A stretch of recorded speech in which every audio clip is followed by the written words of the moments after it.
Hi there, folks, and welcome to the What Solutions for this week's The Daily Rigour, issue number 308.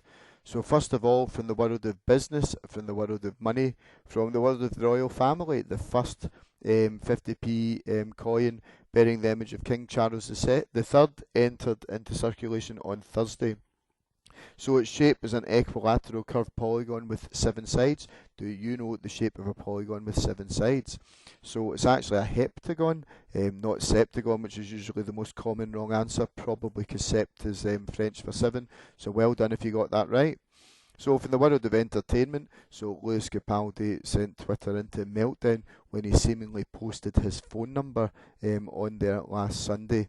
So let's see if we can work it out. So the missing digits are all even numbers. So the fifth digit is the smallest positive even number.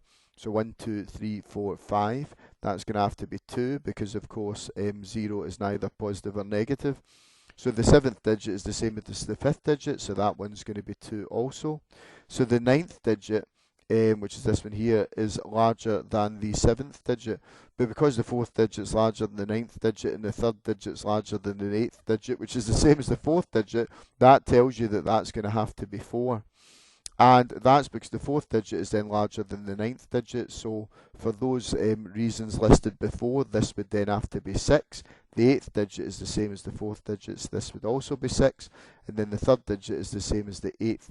So the third digit is larger than the eighth digit. So that means it's going to have to be 8 because it's the only that's the largest one digit even number certainly that we've got after 6. So I wonder if you managed to phone that number and see if Lewis answered. If you did, and of course the number's still working, you'll have found it was an ingenious marketing ploy where it took you to a pre-recorded answer machine message telling you to get his new single. Quite a clever marketing ploy there, Lewis. Well done, son.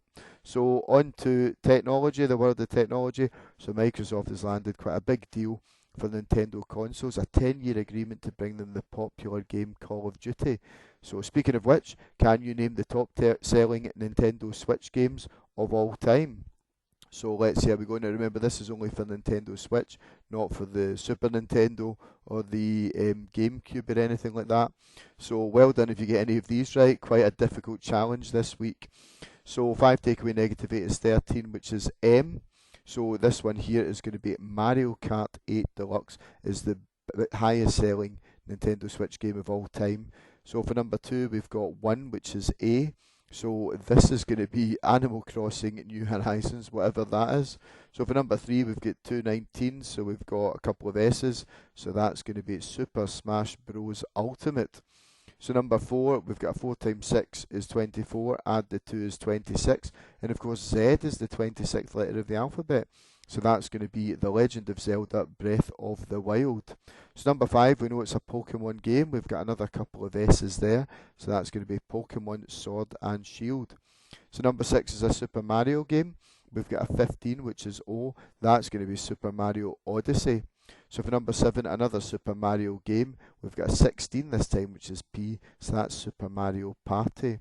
So number 8, we've got another Pokemon game. We've got a 2 and a 4, so we've got a B and a D. So that's Pokemon Brilliant Diamond and Shining Pearl. Well done if you get any of these right, by the way, guys. And number 9, we've got a 1, which is A. So that's going to be Ring Fit Adventure. And then the last one, another Pokemon game. So that's 12 and 16, which is L and P. So we've got Pokemon Let's Go Pikachu and Let's Go Eevee.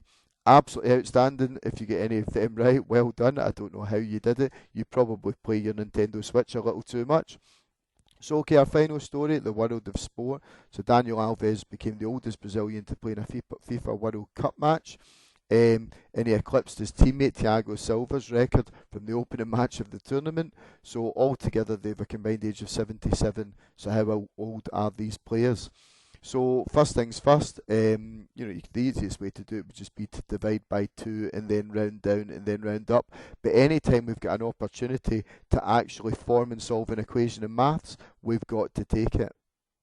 So just to stress, you probably didn't do it this way. You might have still got the right answer. That's absolutely fine because there's quite often multiple ways to solve a problem. So let's pretend that Thiago Silva is X years old. Now we know that Dani Alves is 1 year older, so he's one more than X years old. So if we've got an X and we add one one more than that, we add the number that's one more than that, we're going to be adding x plus 1. And when we add those two ages together, it's going to come to 77. So we've formed an equation, so now can we solve it? Well, we can do a bit of gathering like terms. We've got x plus x, which is 2x. So on the left-hand side, we're going to get 2x plus 1, and that's going to be equal to 77. So in order to get x on its own in the left-hand side, we need to take away 1 from both sides first of all. So if we take away 1 from this side, the left-hand side is just going to become 2x. And if we take away 1 from the right-hand side, we get 76. Now to get x on its own, we need to divide both sides by 2. So 2x divided by 2 is x, and 76 divided by 2 is 38. Now we said that Thiago Silva was x years old, so that means that Thiago Silva is going to be 38 years old. And Daniel Alves is 1 year older, so 1 year older than 38 is 39, and we can add them together just to check that they come to 77. Again, you might not have done it that way, but if you got the right answer, well done. It was most definitely a valid method.